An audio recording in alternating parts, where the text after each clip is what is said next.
Well, good evening, and welcome, and thank you so much for joining. Those who are joining me on TikTok, the land of talk, tick. Those who are joining me on Facebook, those who are joining me on Instagram, and also on YouTube. I want to say welcome and have a good evening, and thank you so much. My name is Silver Insidial, and welcome to In Review, where we look at some of the news for the week, and of course.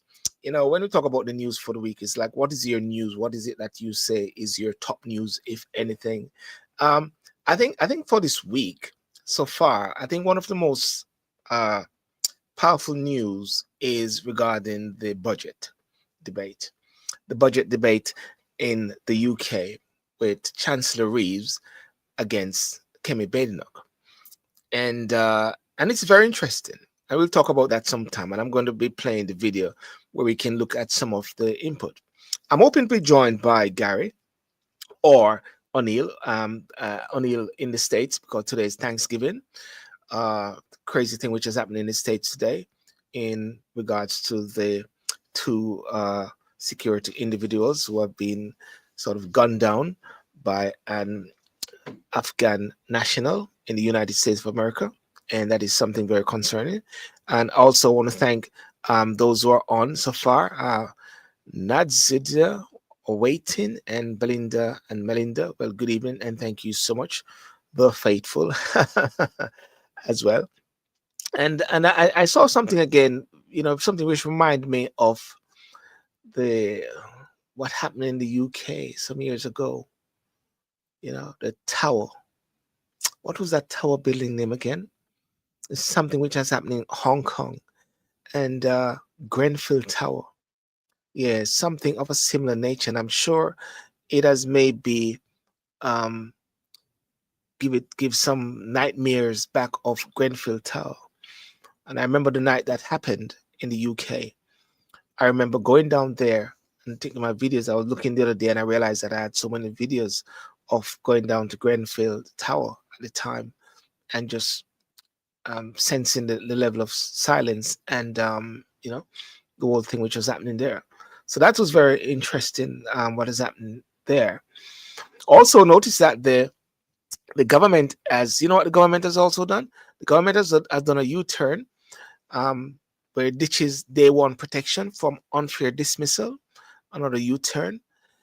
It makes you wonder about politics as well. It makes you wonder about when people vote for a party, when they get a manifesto, and when the manifesto says A, B, C, D, E, F, G, H, I, J, K, L, L, M, N, O, P, Q, R, P, S, T, U, V, W, X, and you realize that this doesn't happen.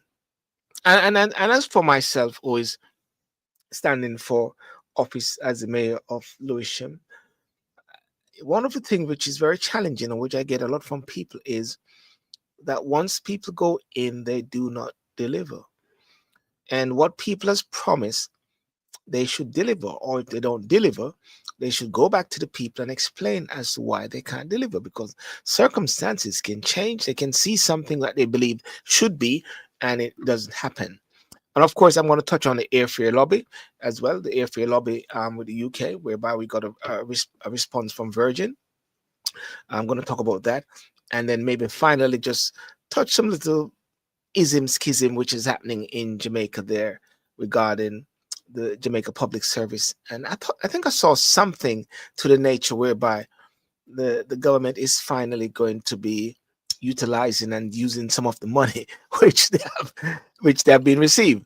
So that is something very interesting. But ladies and gentlemen, without further ado, let us start the show and we can take it from there. And I look to hear from your views and your comments as well. Thank you.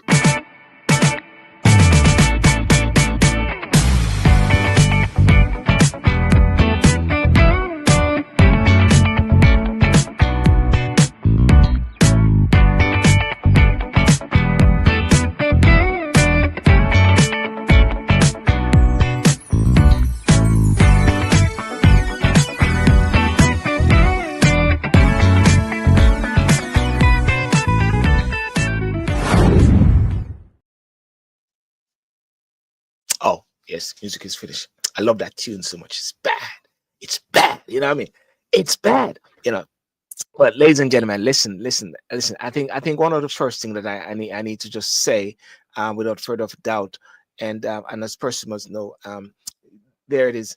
I'm standing for the mayor of Lewisham in 2026, and it's supposed to be a very interesting competition. It's going to be a very interesting competition at a time.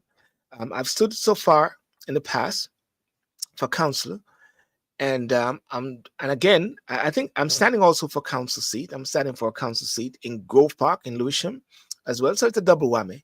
So standing also for the mayor of Lewisham and to champion a voice for the people of Lewisham.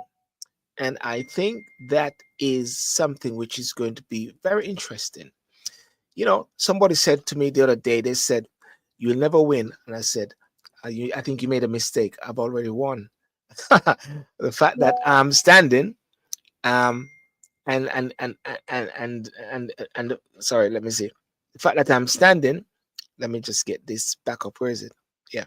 The fact that I'm standing is a testimony to wanting to be a voice and wanting to be a change as well for persons. So that is going to be very interesting. I want to thank those who are joining on TikTok. TikTok, Lock Talk, Doctic, Suzette, Novelet. Thank you so much for joining. And yep, good night, good night, good night, good night, good night. Yeah. So it is very interesting, a very inspirational time, and whereby a lot of things that I speak about a lot, and persons will know me. I speak a lot about the Nolan principles. I speak a lot about governance. I speak a lot about accountability. I speak a lot about transparency. I speak a lot about selflessness. I speak a lot about leadership. I speak a lot about these things when it comes on to the leaders.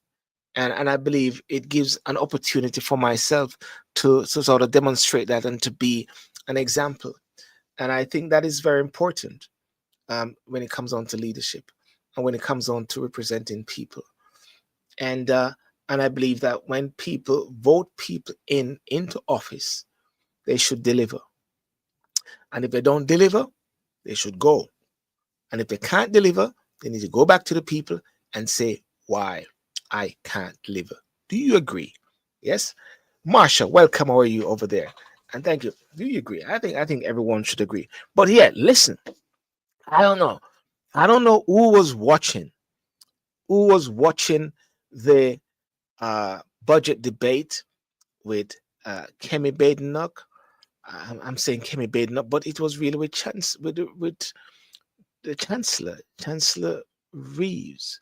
Rachel Reeves was the one, but somehow before the pat on the back by Keir Starmer wore off, before the order papers wore off, Kemi Badenoch, the underdog, the leader of the opposition, the one that has been vilified by, by Nigerians because of some of her utterances, she came and did a splendid um, response to the Chancellor. And that splendid response that I'm getting, even persons who are deemed to be enemies or deemed to not be in favor of her, actually coming out and actually saying, that was good. I mean, and some people are saying that the Chancellor has somehow given over to the Conservative on the Kemi Badenoch a way forward in the sense and to try to maybe make a difference. I don't know what people think about that. I'm just giving my perspective as well. And not just because I'm a conservative, but I like to be very objective as much as possible. But I want to play something. I want to play something in regards to the the, the the delivery. I want to play something as to the delivery by Kemi Badenoch today, which was yesterday. And I'm going to get it up here and just let it play for a few minutes and let us watch it. If I can find it. Yep, I found it there. Here we go. Thank you, Madam Deputy Speaker. And may I congratulate the Right Honourable Lady on delivering her second budget. I hope she enjoyed it, because it really should be her last. What a total humiliation. A total humiliation. Can colleagues who are exiting the chamber do so swiftly so we can focus on the Leader of the Opposition? Swiftly exit, quietly. Right. Leader of the Opposition. It's a total humiliation, Madam Deputy Speaker. Last year, she put up taxes by £40 billion, the biggest tax rate in British history. She promised that she wouldn't be back for more. She swore it was a one-off. She told everyone that from now on, it would be stability and she would pay for everything with growth. Today, she has broken every single one of those promises. If she had any decency, she would resign. At the last budget, she said she was proud to be the country's first ever female Chancellor.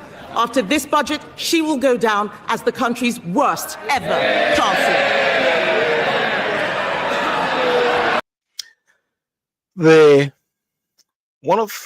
have to stop at different times in order to ensure that there's no copyright issue.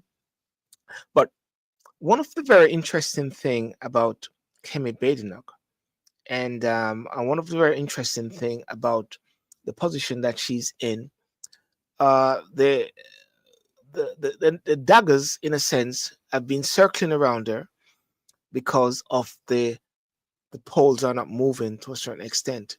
As reform is there, they're trying to hold off reform. Labour is trying to hold off reform, and it is believed that the election next year, May, will send the signal whether or not she's going to be kept or she's going to go. Should I stay or should I go?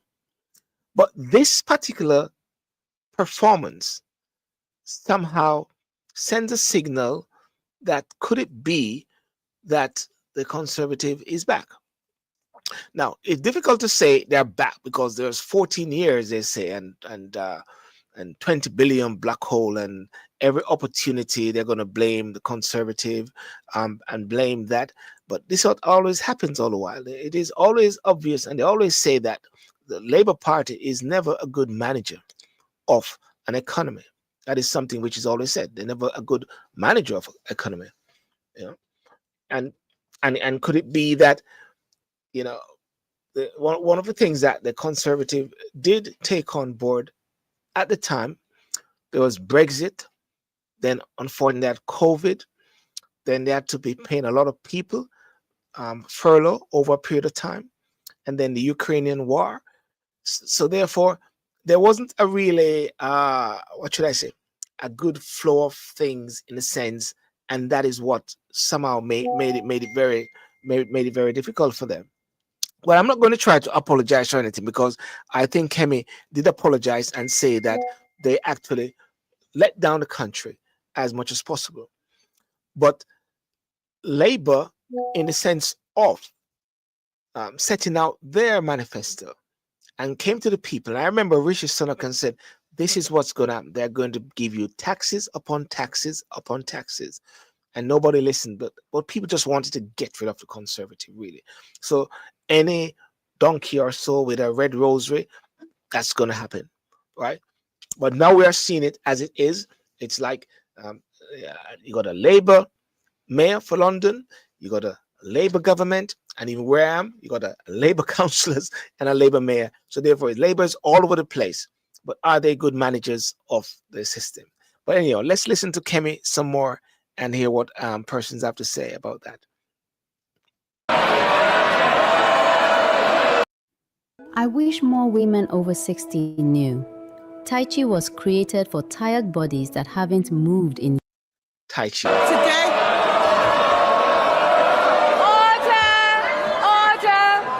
Order! And the Chief Whip in particular knows that we don't allow clapping in the chamber. Leader of the Opposition.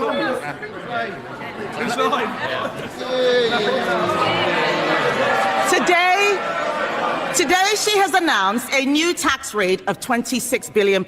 They're all cheering. Household income is down. Spending policies in this budget increase borrowing in every year. That smorgasbord of misery we just heard from her can be summed up in one sentence. Labour are hiking taxes to pay for welfare. This is a budget for Benefit Street, Madam Deputy Speaker, paid for by working people. This budget increases benefits for 560,000 families by an average of £5,000. They are hiking taxes on workers, pensioners and savers to pay for handouts to keep their backbenchers quiet. These are the same, yes, they can chanter all they like. These are the same backbenchers, Madam Deputy Speaker, who cheered last year when she taxed jobs and left more than 100,000 people without an income. They cheered because they didn't understand the consequences of what they were doing, and they still don't. Madam Deputy Speaker, it's not been an easy time for the Chancellor.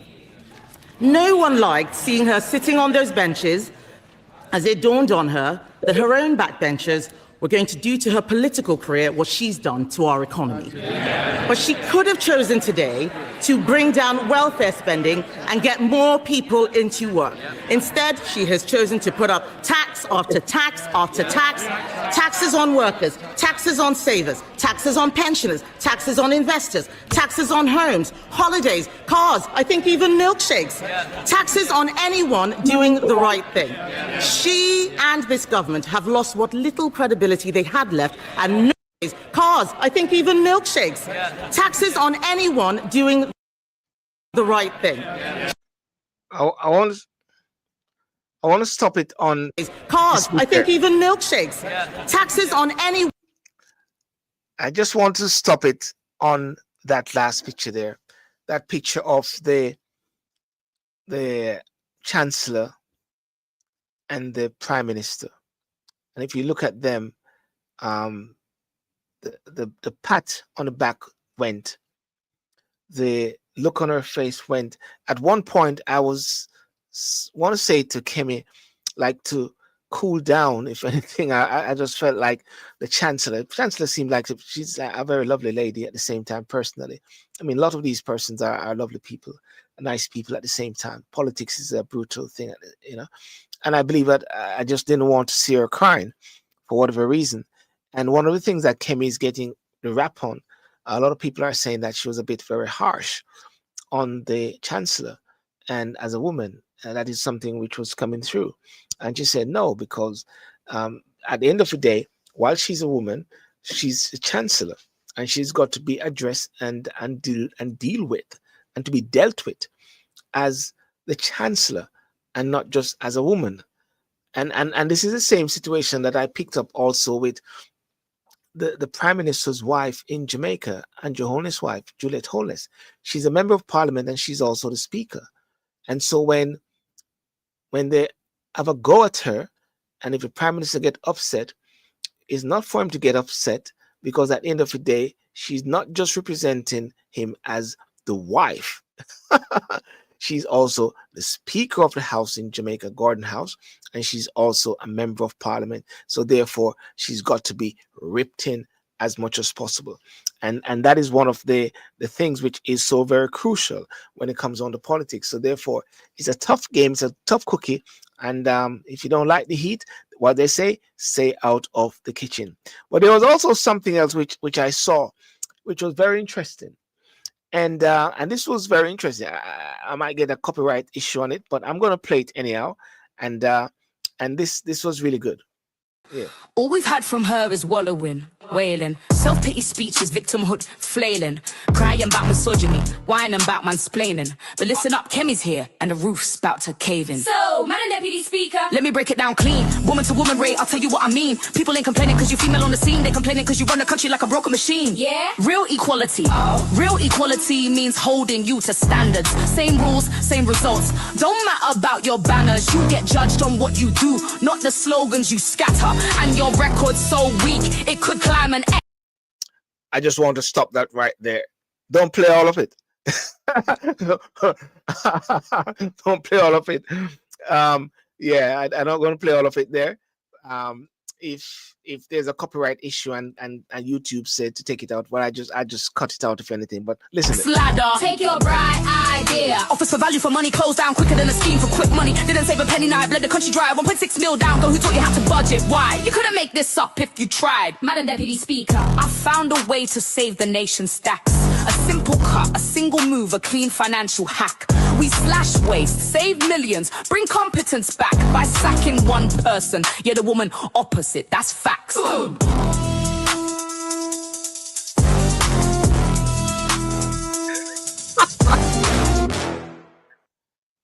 There we are.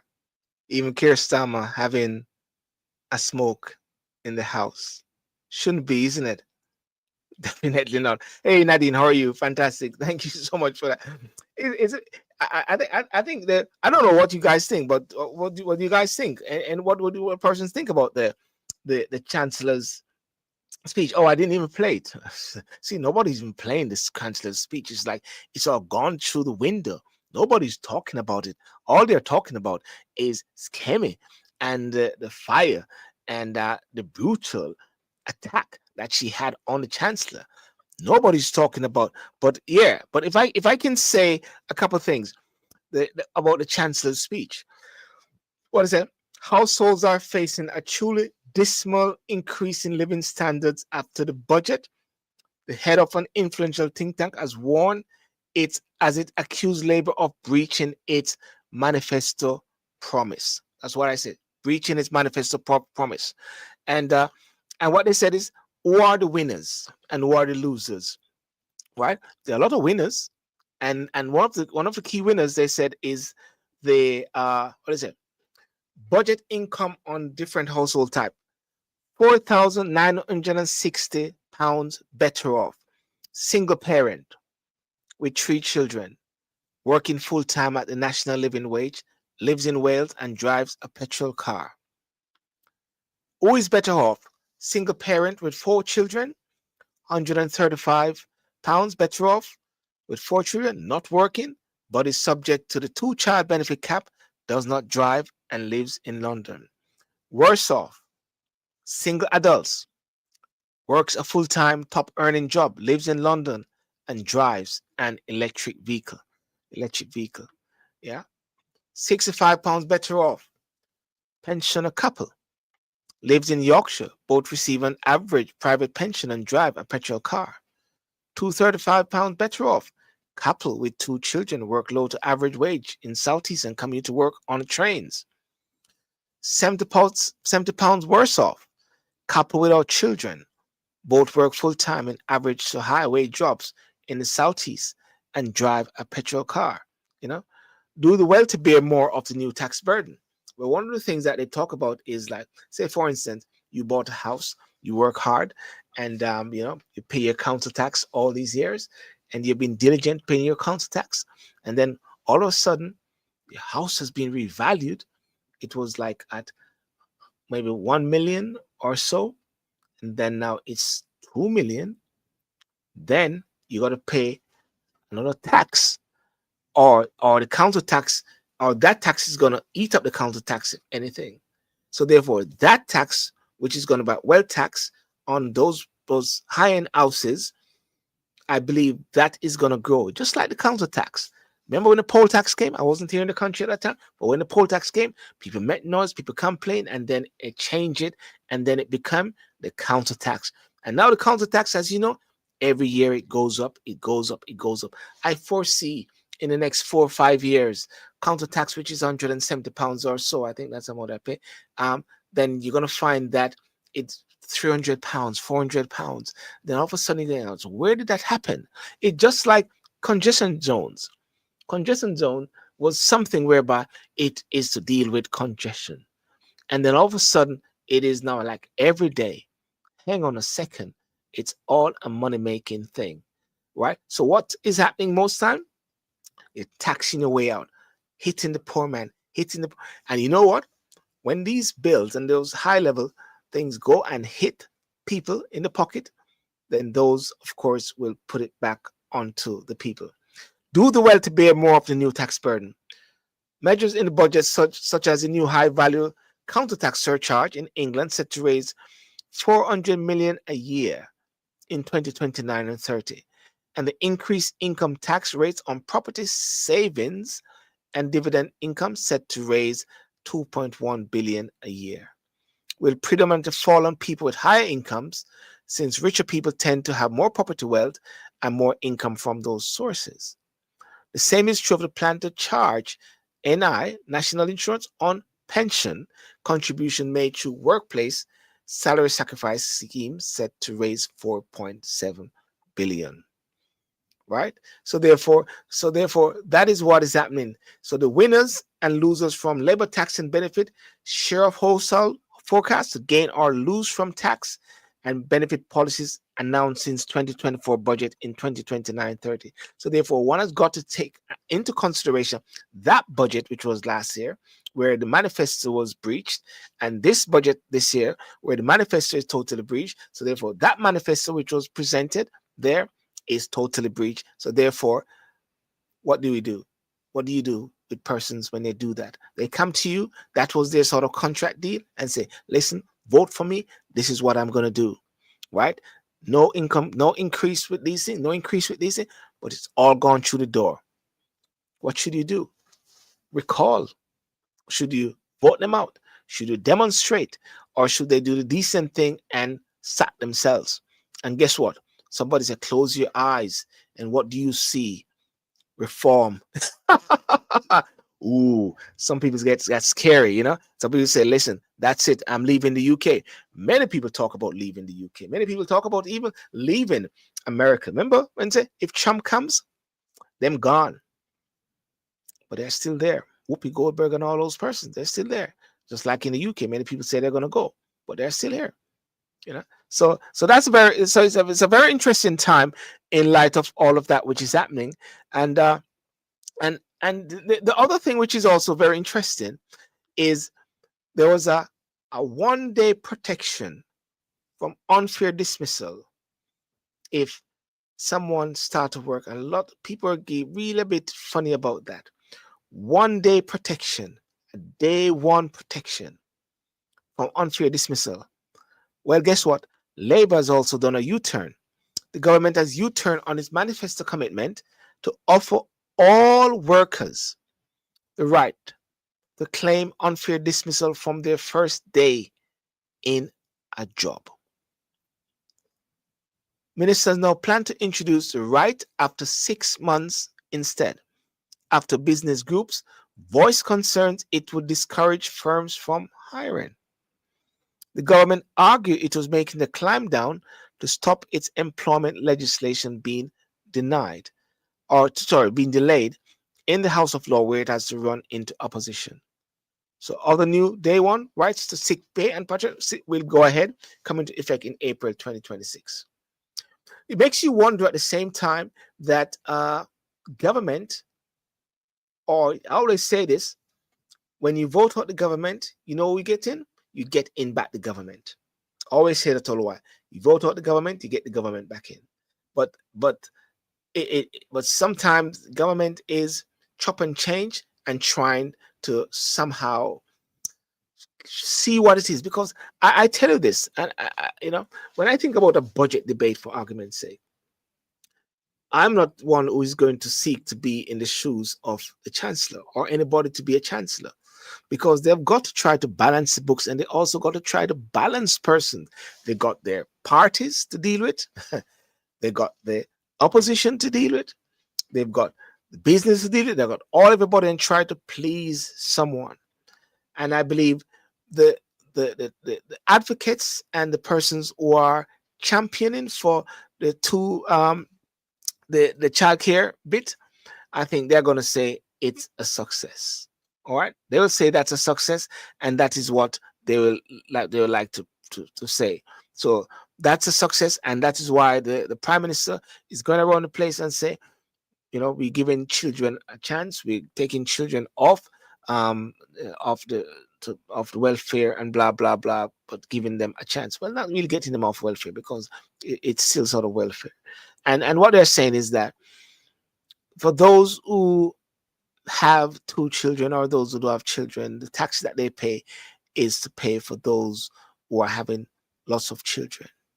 But another side of the argument is that you cannot somehow put the burden of such on children who are not the cause of this. So therefore, no child should feel somewhat penalized, or no child, and it makes sense, no child should somehow suffer because of the antics of their parents or so. So therefore, two get benefits, two don't, or so like that. It doesn't seem a bit fair at the same time.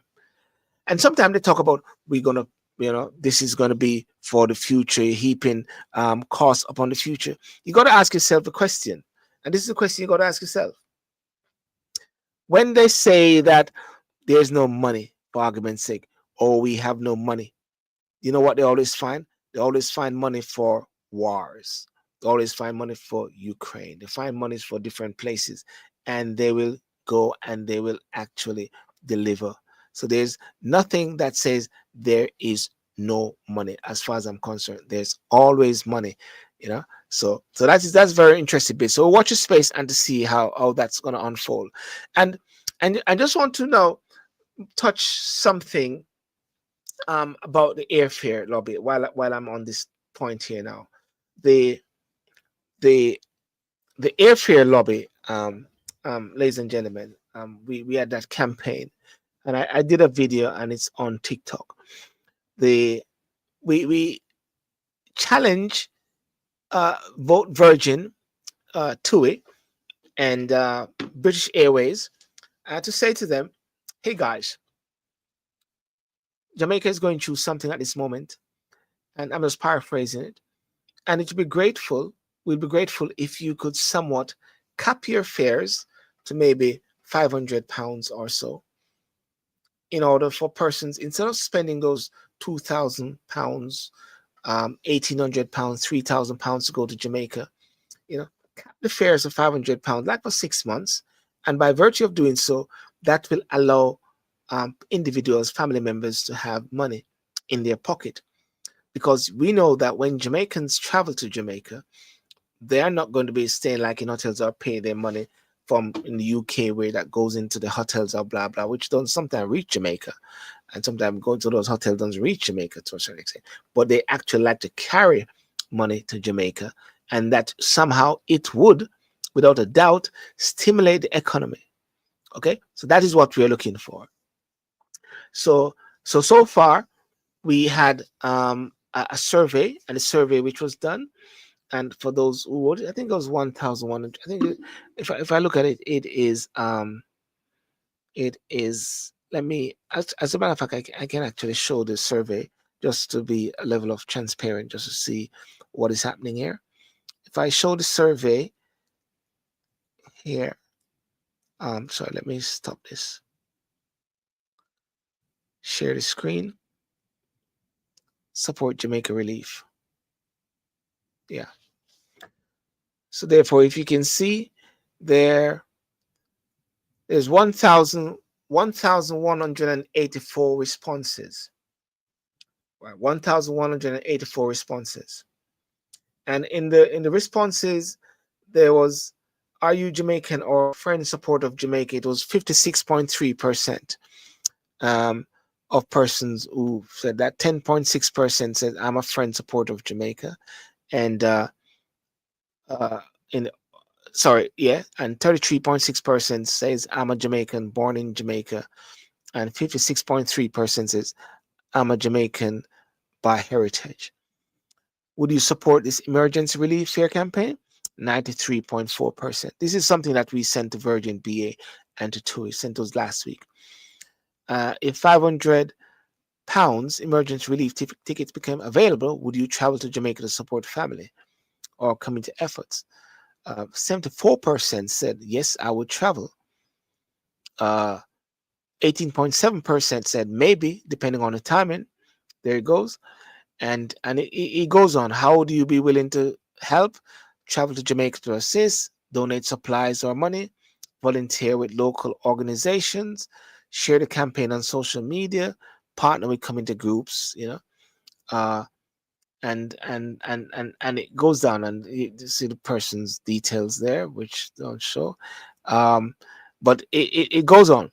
And they wrote the letter to Virgin and to BA, and with the response from Virgin did a response, and so far we only had one response, which is from Virgin, and it is commendable that they didn't have to write, but they did wrote something.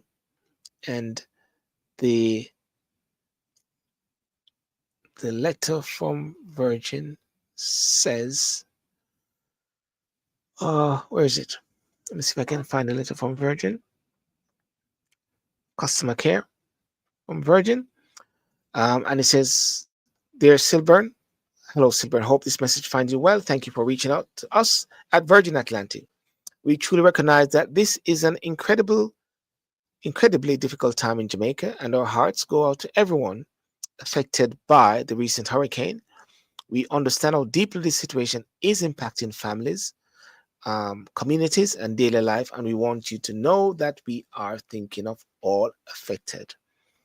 At the moment, we are unfortunately unable to offer reduced fares. But please note this word, at the moment. It's very important, at the moment. We are unable. At the moment means to say this present moment, but tomorrow may not be. I know this may be disappointing to hear, and I'm genuinely sorry that we cannot provide a more favorable response right now. Note this word again, right now.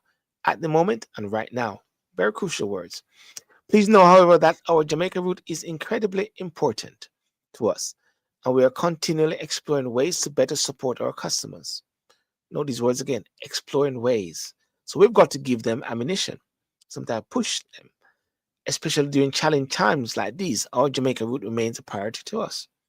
If there's anything else we can help with, or you have further questions, please don't hesitate to get back in touch. So what I've done and what I've asked persons is to somehow I directed them to the website, silburn.com.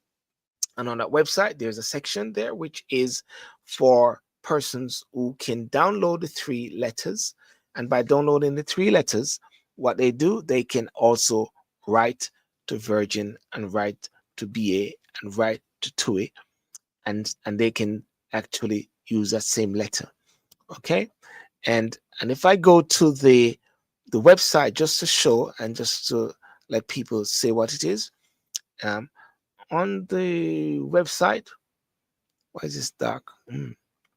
So on the website, which is my website, Silburn Cityl, you can see the top there,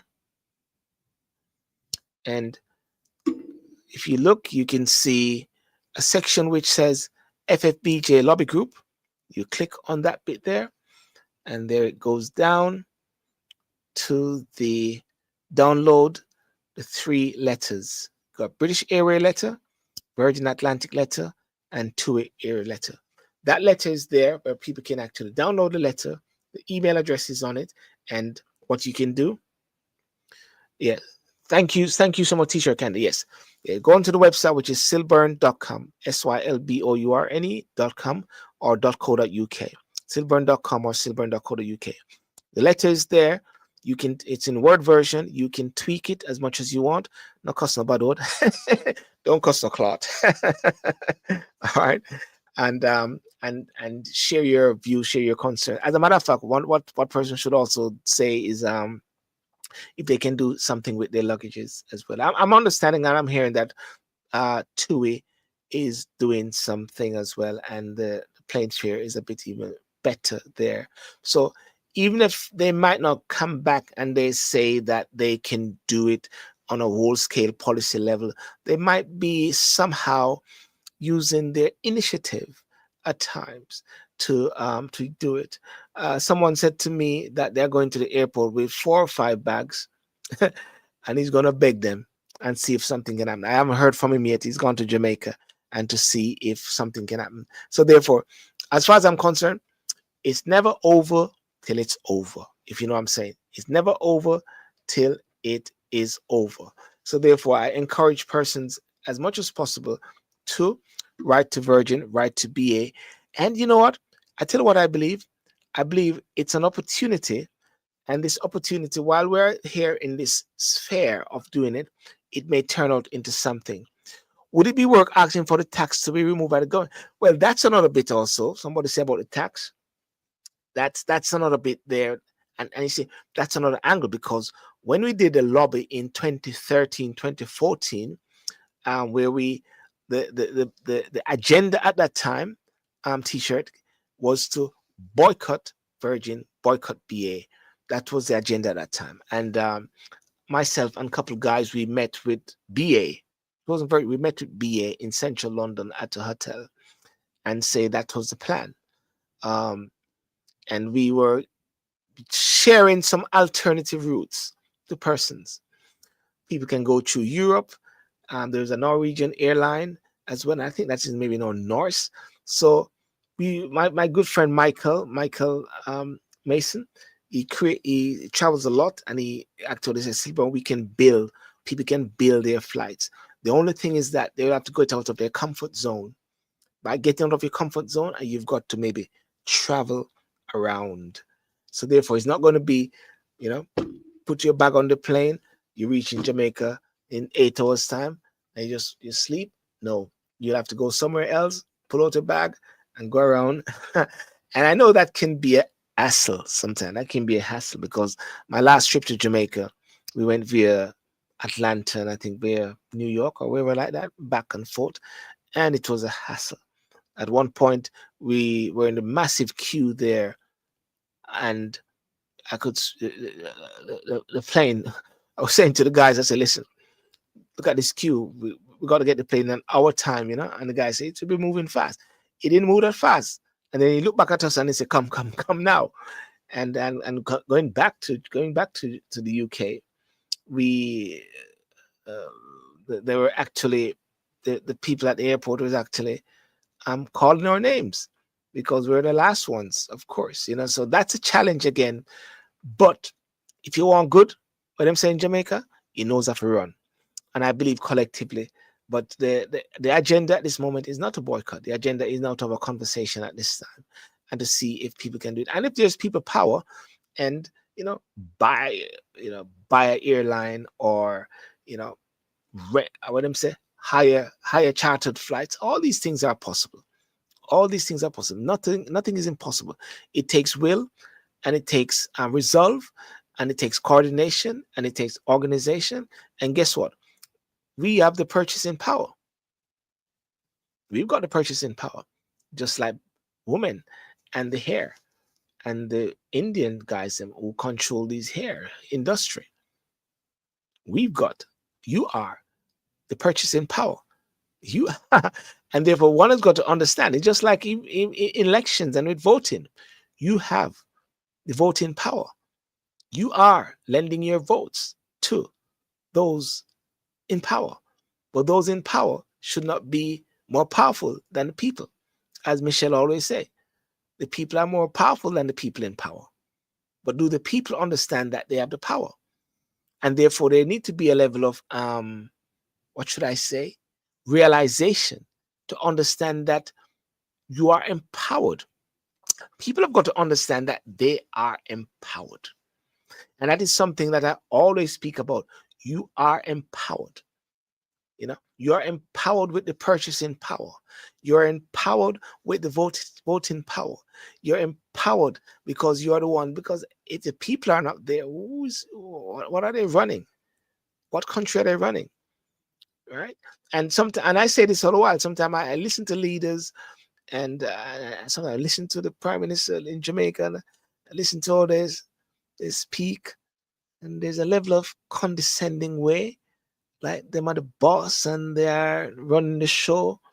And I'm saying something is not adding up. Something is not adding up, ladies and gentlemen. It is not adding up, And I saw, and there's some sort of thing going on in Jamaica at present, which I don't have much of that information as much. But I believe that it is important for persons to speak on these issues as they see it.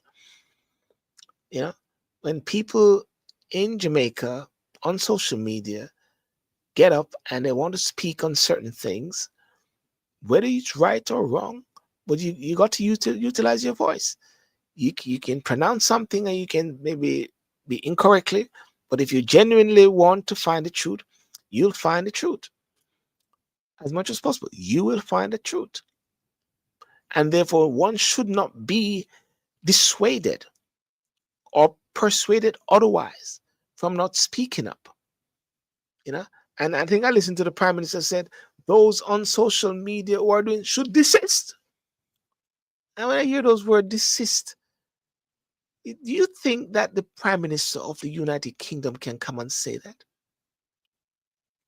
Yeah, you think they can say that? To tell people to watch what I say? Come on, man. You'll be sacked. You have to resign by tomorrow.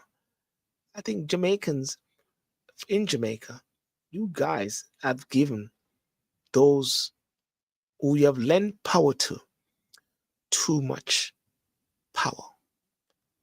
You know, in the United Kingdom, you don't see, in the United States, you don't see Donald Trump going after every person who speaks ill of him. Even when he was with Mandami, the new mayor for New York, which is a very inspirational guy. And the person said, Mr. Mandami, you said Mr. Trump was a fascist. And Mandami was trying to address it. Trump just touched him on his back and said, listen, just say yes, just say yes. I think Trump has reached the point now. It makes no sense you're having a go at people who call their name. People are going to call their name. People call me names already, you know, as well. You got to get a thick back. You know, don't let these things bother you or trouble you. You know, and that's what leaders have to do. So don't go after everybody that speaks ill of you or say things. Let people cuss clot if they want cuss clot. I mean, but I'm not going to do that as well. That's not what I'm going to do. You know, it is like somebody wrote me an inbox yesterday on TikTok and said and said blah blah blah way blah blah blah way. And I said to the person, I don't really engage with strange men or even women in my TikTok, which I don't know, you know. And he said, oh, blah, blah, blah. And I said, you know, I was trying to say something like, you know, you guys on TikTok on blah, blah, blah, try to have a go at the Prime Minister and everything. And I said, what's your point? Don't come into my TikTok. Let's have a conversation publicly. I don't know you from Jack. You know what I'm trying to say? You know, no man coming on my inbox, try to message me late at night or something of that nature. But the point I was trying to say is that you'll always have persons who, like for argument's sake, with the speaker in Jamaica, the speaker of the House in Jamaica, and I'm on record by saying that it's a clear conflict of interest, totally conflict of interest. And I was sharing to somebody said, listen, when a speaker is appointed in the United Kingdom, for argument's sake, after an election is won, normally the party which is in power, the party has got the majority votes, that speaker will come from that party. However, once a speaker is appointed and is dragged towards the box, they stop being a part of that party. Yeah, you know, don't you see how he was copying? Didn't you see how he was copying on the dresses? Yeah. Yeah, that speaker stopped being a member of that party in Jamaica. Yeah. Sorry, in the United Kingdom. So therefore, the present speaker in the United Kingdom is independent. They are not conservative, they're not Labour, because they have got a duty as much as possible. And that is something that I keep saying needs to be done. So therefore, there's a conflict of interest clearly there. And it's obvious and people can see it. But when people are torn with the color factor, you know, orange and the green and blah, blah, blah, you can't see through it, you know, that's one of the big problems, you know. So therefore, that's the thing there. So, budget airfare discussion, ask questions, yes. So ladies and gentlemen, that is what I just had wanted to say tonight. And of course, I'll be going on TikTok for just a few minutes as well. I want to thank persons who are joining on. So I want to thank you so much for coming on tonight. And of course, if you are from Lewisham, if you're from Lewisham, there's something which is exciting that you need to know. Yes, let me share. Let me put up the image there. It is very important. If you're from Lewisham, there it is. I'm running to be the mayor of Lewisham in 2026. My name is Silburn Sidiel, and I'm running for mayor of Lewisham.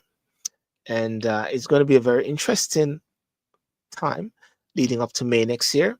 So I'll be out and about speaking to the people. I'll be out and about understanding what are the concerns of persons.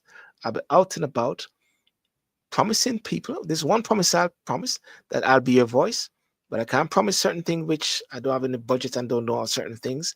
But what I want to see is a high level of youth involvement, youth changes, especially in one of the things that I think about youths, for argument's sake,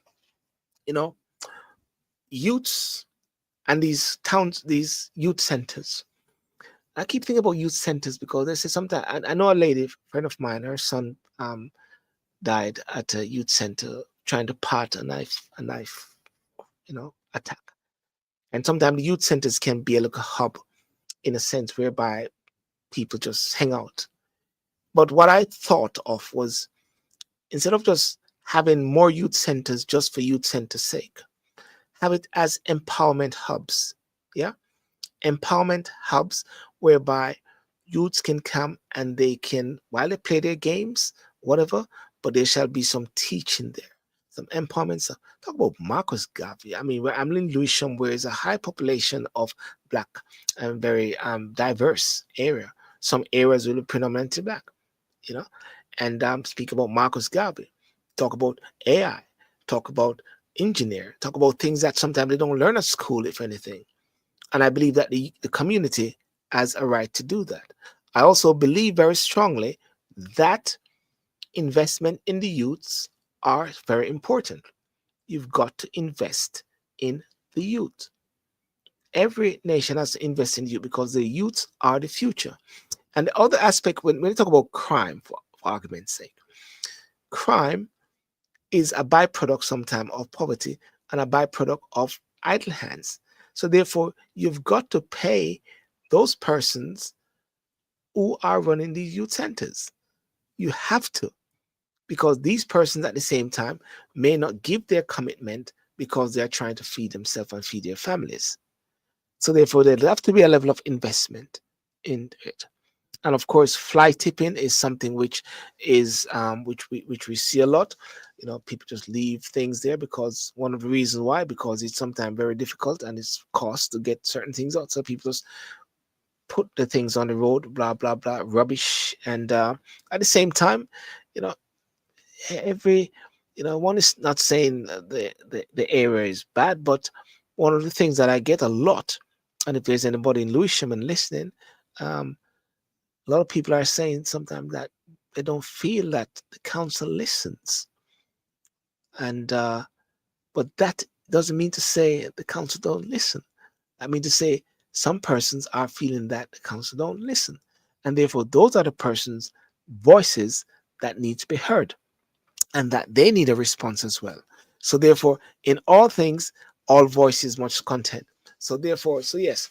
So that election next year, and it's going to be exciting. And I look forward to have that spring in my step and to meet people and to let people feel inspired, feel hopeful, feeling that there's changes must come as well. Okay, so thank you very much, ladies and gentlemen. Have a good night, and remember to like, share, subscribe, follow me. And there's going to be, of course, there's lots of videos which is going to be going out because, of course, I do videos. I'll be walking in the park and talking about this as well. Thanks for having me on Thursday Review. Thank you so much, everybody, for coming on tonight. Thank you, those who are on TikTok, those who are on Facebook, those on YouTube, those who are on Instagram as well. Thank you so much. But I'll be just staying a few minutes over on TikTok as well, just to see if any level of interaction there. So it's a pleasure of mine, and it's great actually. Sometimes there might be guests, but sometimes there's no guests. But as I always say, the show must go on. Thank you very much. Bye bye.